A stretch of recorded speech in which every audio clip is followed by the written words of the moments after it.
book 4, Harry. You got a 4th? Yeah, this one I'm really proud on. This is, I don't know if you know, John, it's a transcendental meditation. Have you heard of it? Cool. Well, I'm all about meditation. Oh, yeah, I thought you were. And yeah, I've seen a lot of your posts, and I'll be honest, I've been on and off meditation for the longest time. I never committed to it until 2 months ago. I committed to transcendental meditation through a series of coincidences, and literally 40 days into the transcendental meditation experience, I started writing the book. Within 2 weeks, I was done. I was high. It transformed my health, my happiness, and now, day 77, I will not stop one day of this meditation because I found it to be easy to do, effortless, and if from my bias, it's the most powerful of all the meditations. I know some people might disagree with me and say mindfulness is more powerful, but I found it to be effortless, easy, and the most powerful for my brain to heal myself from my damage. So okay, please I just love it. Transcendental meditation versus mindfulness meditation, or what other kinds of meditation there are. Could you please separate by definition? Sure. Well, there's 3 types of meditation. 2 of them are mindfulness. One of them's open focus. So watching your thoughts come and go like the ocean and not judging them. That's open focus. Then there's intentful focus, where you focus on an object, a candle, your breath, or like loving kindness. And there's a 3rd type, which is, those 2 are mindfulness. The 3rd type of meditation is called self-automated transcendence. And this is the type that I love because it just does something for my brain that is easy and effortless. I always struggled with mindfulness. I struggled the longest time, John, to have the discipline, if I'm being honest, to do the 20 minutes a day of mindfulness watching. But this one, I took to it like lead out of water. I just loved it from the start. It was easy to do, and it put me in a state of peace. And it brought balance to my brain hemispheres like none of the other meditations did. With such little effort, I had to write a book on it. I had to promote it, and I'm going to continue this talking about it and doing it more importantly for the rest of my life, because I really do think it's powerful. Okay, so let me copy back. Open focus, just watching the thoughts. Intentional focus, specifically watching the breath, or loving kindness, like putting love out into the planet with intention, loving the self, building love inside the self, and intentionally putting love out. And transcendental, what's the difference? Yeah, so the transcendental one puts you in a verifiable 4th state of consciousness, which is different to waking, sleeping, and dreaming.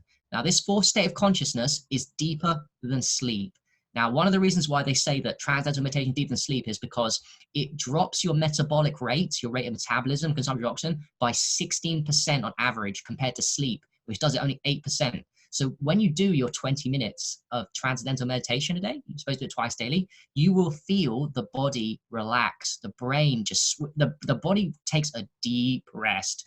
Far better than taking 20 minutes of a nap is to do 20 minutes transcendental meditation. So how do you say you get into transcendental meditation? How do you do it? To do it is very simple and effortless. You just get one word, which is given to you by a coach, but it could be any word. That's the thing with it. So I use the word one, and I'll close my eyes and I'll say the word one in my head gently, repeat it gently, let my mind wander, because our mind always wanders. And then I just bring it back to the one. So it's automatically bringing myself back verbally, gently saying a one word, like a crazy person, if you want, like just one, just gently letting the mind wander, and then bring it back. And I continue this for 20 minutes. And what I find, and what you'll find, is you'll transcend into a deep state of relaxment, almost like you go to the root of all your thoughts. Your mind is like the ocean, they say. The mind surface is very washy, can be very rough. And when you transcend with transcendental meditation, you take yourself to a very calm and quiet place, the source of all thoughts. And it's just very peaceful and loving and kind and beautiful there. I love it. It's my favorite part of the day to experience the brainwave states and the bliss of transcendental. So you're saying you do it by a recitation of a word. Correct. One word. This it could be anything. Preferably one syllable. So one, sun.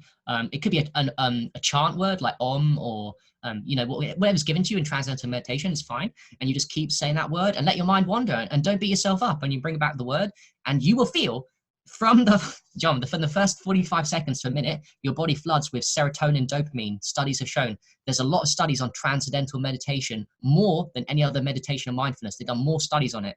And from minute one, your body floods with serotonin, dopamine.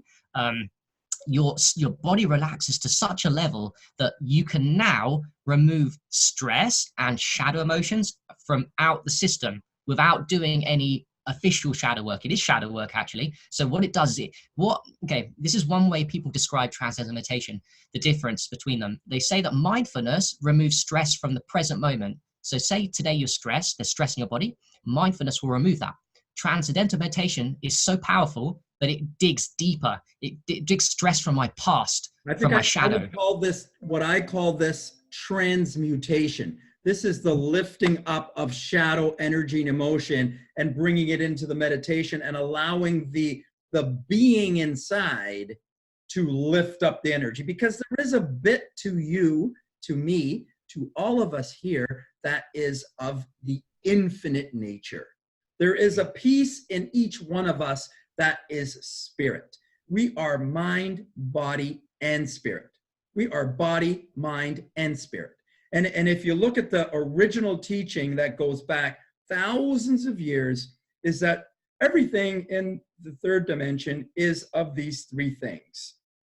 Everything is physical, body, everything is mental, and everything is spiritual. So we are body, mind, and spirit. So there is a bit to us that is spirit. Now, the thing about spirit is you can't talk about it. Please, someone tell me where the spirit is. No, nobody can tell you where the spirit is, but it's in us. And you can't really talk about your spirit because it's infinite. Like, talk about God, please. There's no words for the infinite because we are finite. So as long as we're within a finite structure, we can't conceptualize the infinite. So we can't conceptualize that there is an infinite part within us, and we can't talk about it. So we can't talk about the spirit part of us. It's in us, nevertheless, and it's the most highest frequency bit of us. The lowest frequency bit of us is the physical dense body. The mind is the next bit of us, and then the spirit is at the far end, the highest frequency bit of us. Now, the spirit of higher frequency has the power to raise up the frequency of the body, and it has the power to raise up the frequency of the mind. If we bring mind and body to the spirit, they will be risen in frequency. Well, that happens in transcendental meditation. That's when you bring the body, mind, and spirit together. That's when you bring the frequency of physical body, the frequency of mind, into the space where they can interact. That's transmutation or human magic, the power to lift up the frequency of the lower frequency bits of ourselves. So the shadow is the lower frequency bits of us. Yeah, John, that is it. High frequency emotions and low frequency emotions. The shadow is the low frequency emotions. We got to bring those low frequency emotions up to higher frequency emotion. How do we raise up the frequency of something in us? How do we do that? Meditation is the magic to do that. That's how that happens.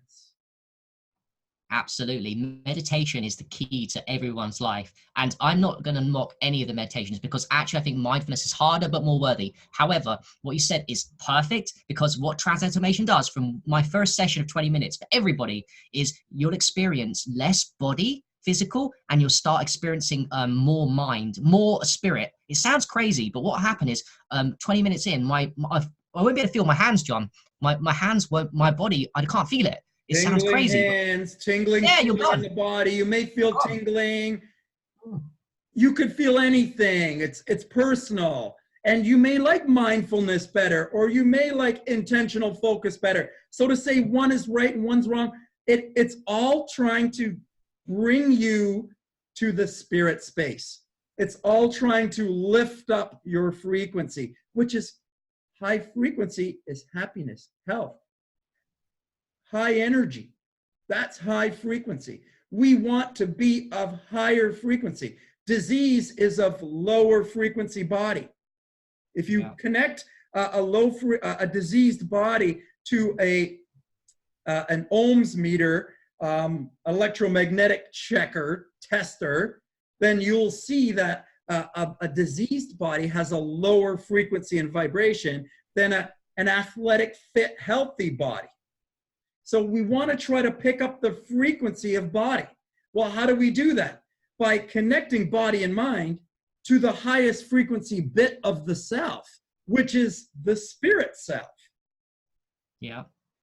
And we do all the wonderful things for the spirit. We do the physical health protocols, but what really elevates the spirit you have to consider in your daily life is meditation of some kind, transcendental mindfulness, because that brain is where the consciousness lies. I mean, consciousness lies outside, but if you can tap into the magic of the brain, you know, from high beta, stress, just get a little stress, go to alpha, go to theta, go to delta, where you go to sleep.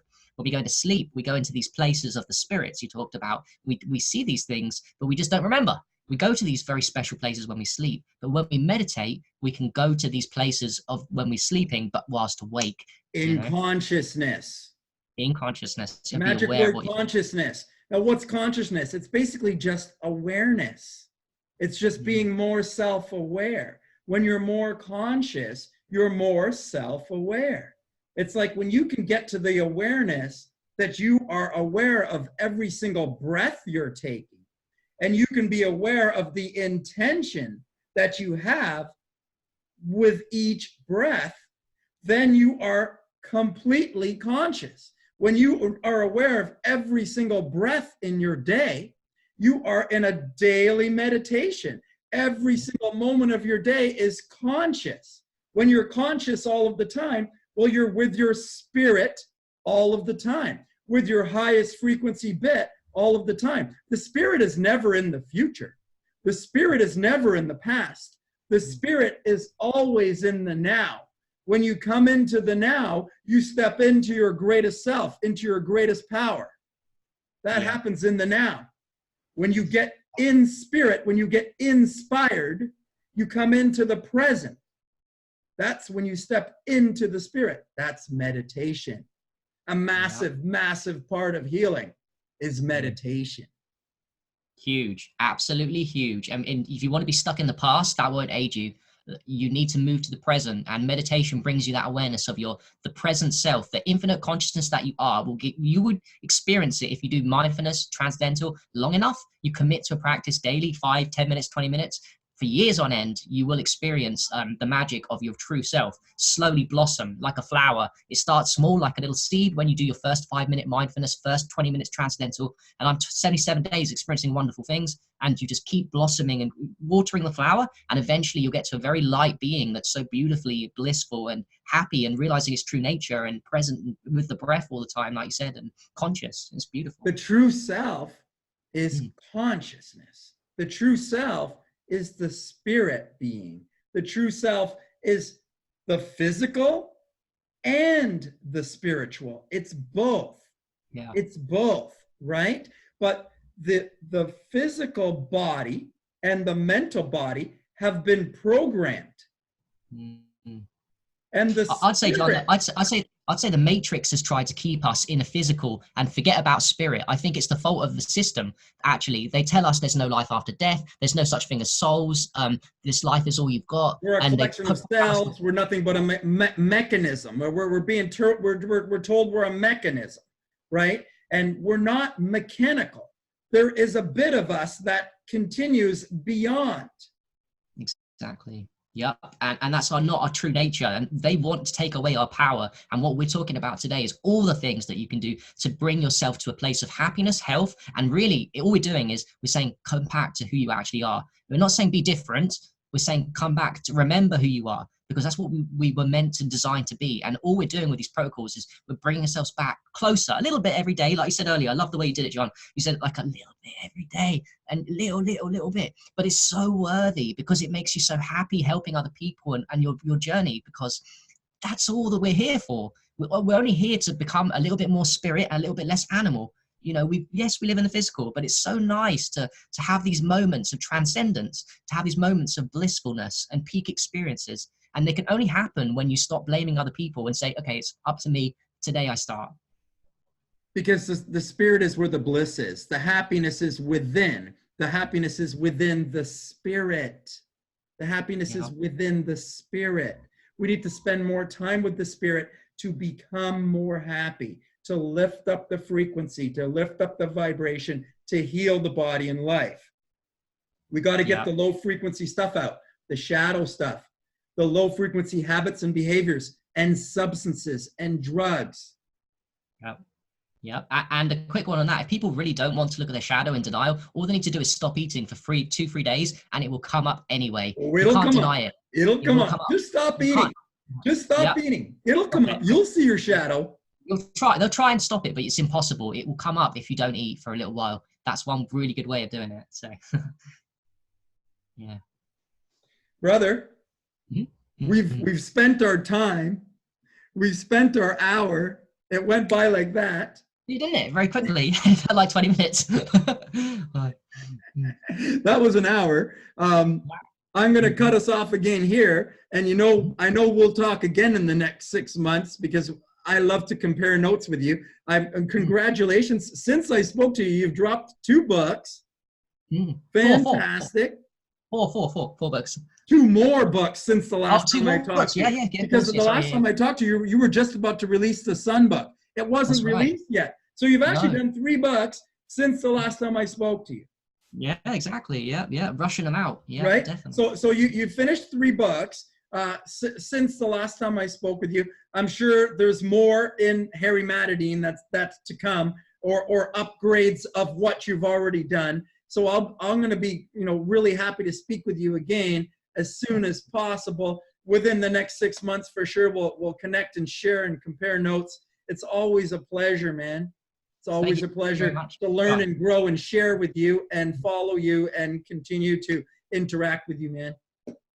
Thank you very much for having me on. If anyone's interested, my YouTube's Holistic Health with Harry, and type in Amazon my name, Harry Matadine, you'll find my books. And I wish everyone all the best on their journey. I only have love, and I will help as many people as possible, just like John does. So hit me up, and I'll try my best to help you guys. We put all your links associated with this video when we put it out. So we'll make sure we connect all your links associated with that. So if you want to get a hold of Harry Matadine, and I'm going to be always sharing Harry Matadine stuff, and follow Harry Matadine, because it's great. If you're sick of hearing John Depass, listen to Harry Matadine. All right.